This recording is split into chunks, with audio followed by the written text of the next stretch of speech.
Bonjour à toutes, je suis très heureuse de vous retrouver pour ce nouvel épisode dans Bulle de femme. Alors aujourd'hui, le sujet, c'est la charge mentale.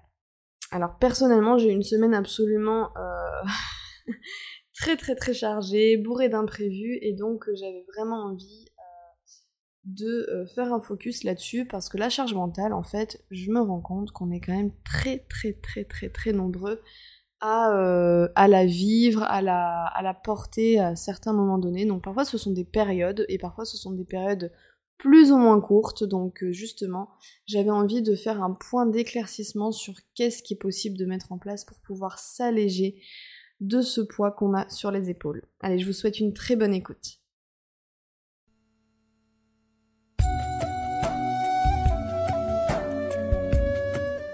Bienvenue. Dans quoi? Bulle de femme. C'est le podcast pour elle, à travers des pratiques holistiques et spirituelles.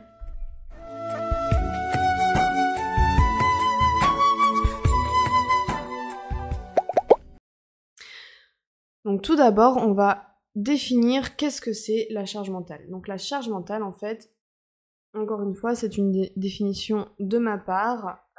On pourra toujours trouver d'autres définitions, mais en tout cas, là, je vous donne vraiment la mienne. La charge mentale, c'est un flux de pensée important, plus ou moins importante, où en fait, ça va être une liste de tâches à faire, des tâches qu'on doit faire dans le quotidien. Donc ça peut être payer sa facture, ça peut être faire la vaisselle, ça peut être faire le jardin, etc., etc., des tâches à faire qui s'accumulent dans la tête. Le problème de ce flux de pensée qui est incessant, c'est que ça peut créer du ressassement. Donc j'arrête pas de me ressasser que je dois faire ci, que je dois faire ça, je me le répète 15 fois par jour, mais je ne le fais pas parce que je suis déjà en train de faire quelque chose ou pour d'autres raisons. Donc ça peut créer du ressassement, ça peut créer de l'impatience, ça peut créer des émotions comme de la colère, de l'énervement, de l'agacement. Et donc ces tâches qui s'accumulent en fait dans notre tête, l'accumulation va créer un surmenage et le surmenage va créer du stress. Donc ça c'est vraiment les répercussions du stress ensuite qui peuvent avoir des répercussions sur notre corps mais aussi sur notre environnement proche. Donc c'est vraiment la sensation d'un énorme sac que vous avez sur le dos et que vous avez du mal à alléger. Voilà, la charge mentale c'est vraiment ça, ça tire, c'est lourd, j'ai la tête qui va éclater tellement qu'il y a de choses à faire, on commence à ventiler, on commence à stresser en fait tout simplement. Et à plus se laisser même l'espace, parfois ça peut être juste d'aller aux toilettes ou de respirer 3 minutes ou de couper son cerveau. Donc c'est vraiment la machine qui va plus vite que d'habitude, la machine mentale, hein, je parle le mental qui va plus vite que d'habitude et qui n'arrête pas en fait. Donc il y a très peu de satisfaction là-dedans, hein. Ça nous coupe de tous les sentiments, les émotions comme la joie par exemple, ou la satisfaction, ou l'estime de soi, etc. Ça nous coupe complètement de ça. Donc il faut arriver à alléger tout ça, surtout quand ce sont des périodes qui ont tendance à durer, ou qui ont tendance à se répéter trop souvent. Donc là, on va venir à la partie plus intéressante du coup, de comment alléger et comment mieux vivre, mieux appréhender nos périodes de charge mentale.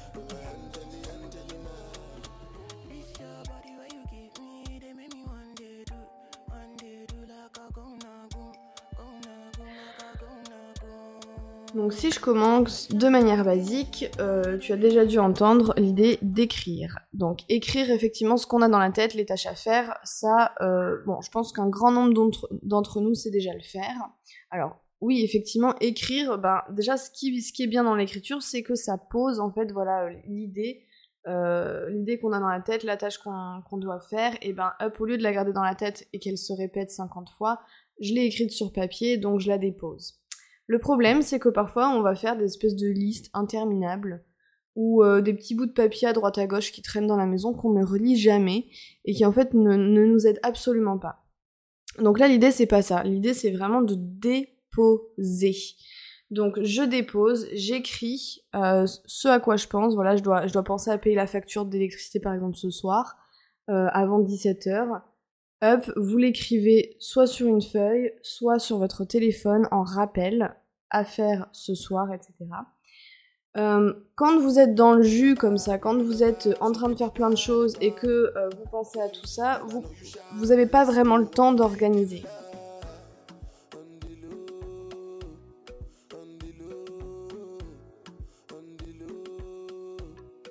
Donc en fait ce qui vient après l'écriture, c'est l'organisation. Donc l'organisation, pour ça, déjà il faut arriver à se poser 2 minutes. Si vous n'arrivez pas à vous poser 2 minutes, faites-le avant de dormir. Surtout qu'avant de dormir, c'est vachement mieux de s'endormir avec la tête libérée de choses à faire. Parce qu'autrement, votre sommeil va pas être réparateur du tout. Vous allez être voilà, votre cerveau va continuer de cogiter toute la nuit et vous allez vous sentir très fatigué le matin. Donc c'est vachement bien de pouvoir s'alléger avant même d'aller se coucher. Donc voilà, par exemple, vous avez fini votre journée, vous êtes là dans votre lit, vous prenez votre feuille, vous faites la liste des tâches à faire qu'il y a dans votre tête. Tout ce qui se passe dans votre tête, vous écrivez, faire ci, là, tac, tac, tac. Une fois que vous avez tout écrit, donc il peut y en avoir 10 comme il peut y en avoir 50, ce que je vous conseille de faire, c'est de fixer les priorités. Alors parfois c'est vachement difficile, mais faites-le avec vous-même. Vous savez qu'est-ce qui est prioritaire. Vous savez, voilà, une facture d'électricité, quand la date elle doit se terminer, bon bah vous savez que ça c'est une priorité. Et quand la date arrive, là si vous êtes à échéance, ben hop, ça passe en premier. Maintenant, ça peut être d'autres choses que vous vous dites il faut que je le fasse, mais en fait finalement si vous le faites pas, c'est pas si important. Vous pouvez vraiment faire ça à un autre moment.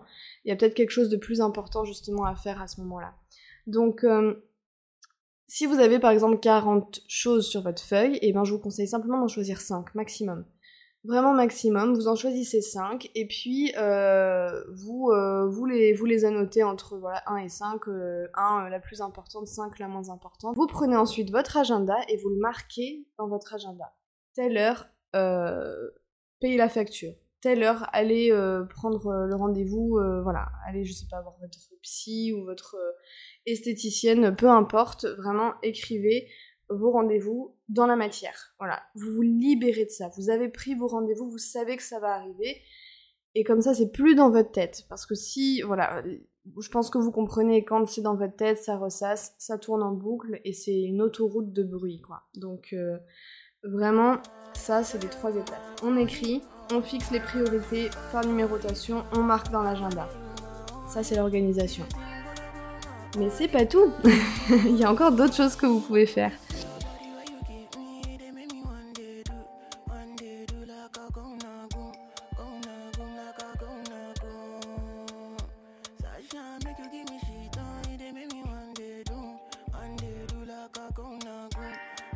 Ensuite, ce que vous pouvez faire, c'est déléguer. Alors je sais que certaines personnes se disent mais c'est impossible, je ne peux pas déléguer ça. Par exemple, typiquement, je suis entrepreneuse, je me paye pas moi-même, comment est-ce que je peux payer quelqu'un alors que j'aurais besoin de déléguer ce travail-là parce que je suis pas douée.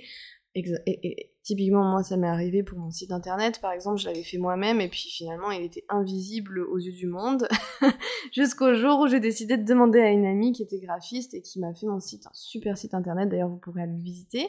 Donc, je suis très très heureuse de ça, mais c'est vrai que ça m'a coûté un peu d'argent, donc c'est vrai que ça a été quand même une prise de risque vu ce que je gagnais, mais d'un autre côté, ça m'a fait aussi me rendre compte que je pouvais aussi lui proposer des choses où là vraiment j'étais capable de le faire, enfin, tout simplement mes accompagnements. Alors j'ai pas fait un accompagnement complet avec elle, mais par exemple voilà, qu'est-ce qui t'intéresse ? Bah je suis prof de yoga, alors moi je peux te proposer des cours de yoga, je peux te proposer un accompagnement holistique sur ton hygiène de vie, je peux te proposer de t'aider sur ton cycle menstruel, je peux te proposer, voilà, qu'est-ce que tu choisis ?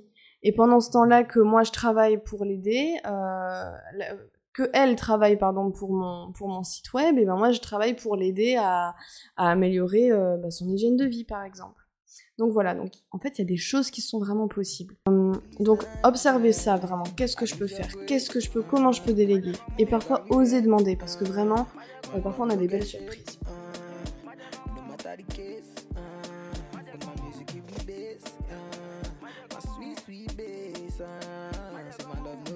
Ensuite, quelque chose qui paraît aussi très dérisoire, c'est faire des pauses. Alors, quand je dis dérisoire, c'est un peu comme l'écriture, bah t'as qu'à écrire ce que t'as à faire. Mais bon. Alors oui, faire des pauses, ben effectivement. En fait, quand je dis faire des pauses, c'est surtout arriver à un moment, donc ça peut être encore avant de vous coucher, arriver à prendre du recul sur votre situation.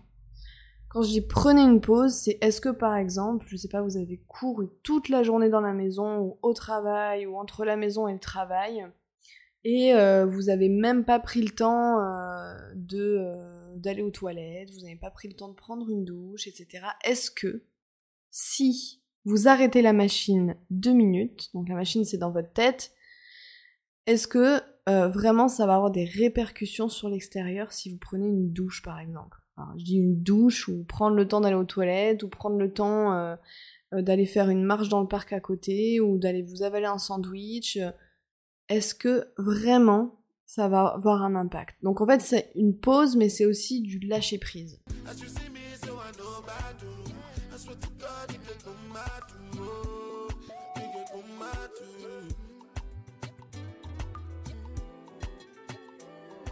Voilà.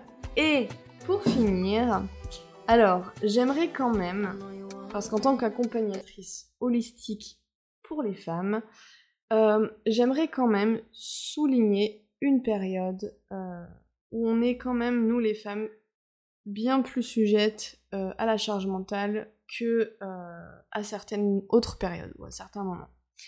Je pense que certaines me voient y venir, je vais parler de la période prémenstruelle. Donc la période prémenstruelle, c'est vraiment une période où au niveau hormonal, il se passe beaucoup de choses dans le corps et où de manière beaucoup plus subtile, on peut se retrouver à stresser beaucoup plus rapidement que d'ordinaire. Donc quand vous voyez, je ne sais pas, que par exemple vous avez une charge mentale assez en fait que vous vous sentez pas trop chargé mentalement de manière générale, mais que pendant cette période prémenstruelle ça vient, et bien justement commencez à observer vos cycles. En fait c'est ça, mon dernier conseil pour vous mesdames, c'est d'observer vos cycles, d'observer comment ça se passe. Est-ce que justement ça se manifeste pendant la période prémenstruelle? Donc là je rappelle c'est avant votre période de règles, entre l'ovulation et la période de règles. Vous avez cette phase où ça peut être, le stress peut être un peu plus important et la charge mentale beaucoup plus. Donc observez vos cycles. Et aussi la priorité dans ces moments-là, c'est de s'accorder du temps pour soi. Donc je sais que parfois c'est impossible. Par exemple moi typiquement cette semaine, ça me paraissait vraiment impossible de prendre du temps pour moi. Mais vraiment.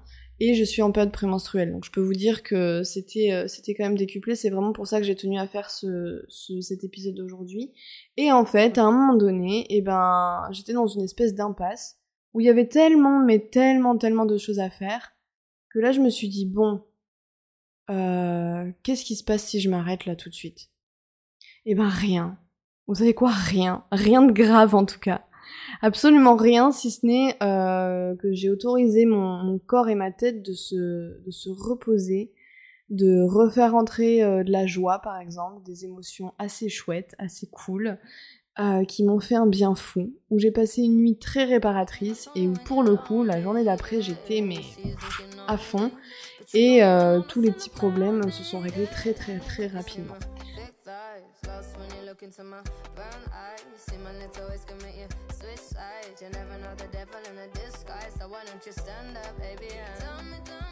Enfin voilà, écoutez, j'espère que cet épisode peut vous donner certaines pistes, donc sur l'observation de vos cycles, mesdames, pour voir si c'est quelque chose qui revient, et puis voilà, mettre en place des moments pour vous, mais surtout voilà, écrire, vider ce que vous avez dans la tête, fixer vos priorités, vous organiser en marquant dans votre agenda tout ce que vous devez faire. Mais petit à petit, voilà, 5 par 5. Déléguez ce que vous pouvez, communiquer. Vraiment, rendez-vous compte que parfois, vraiment, plein de choses sont possibles. Et si vous avez un non, je ne peux pas t'aider, c'est pas grave, il y aura quelqu'un d'autre qui sera là. Voilà, faites, déléguez ce que vous pouvez. Faites des pauses si vous y arrivez, vraiment posez-vous la question, est-ce que c'est vraiment important ça là maintenant tout de suite, est-ce que voilà, et respirez, et bien sûr méditez, faites du yoga et appelez-moi si vous Si vous avez envie d'un accompagnement, je serai là. Bon allez, sur ce, je vous souhaite une magnifique semaine. Il me tarde de vous parler la semaine prochaine. Et puis je vous dis à très très bientôt. Prenez soin de vous.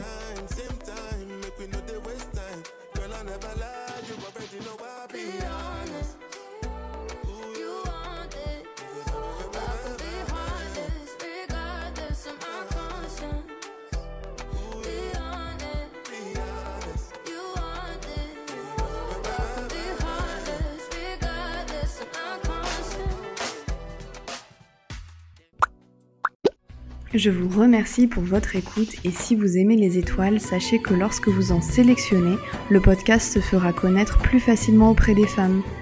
Et enfin, dans la description, vous trouverez les liens qui vous intéressent, dont celui de mon site web et réseaux sociaux. Merci et à bientôt dans De Femmes. Oh, tu vas me le faire à chaque fois? Je crois, oui.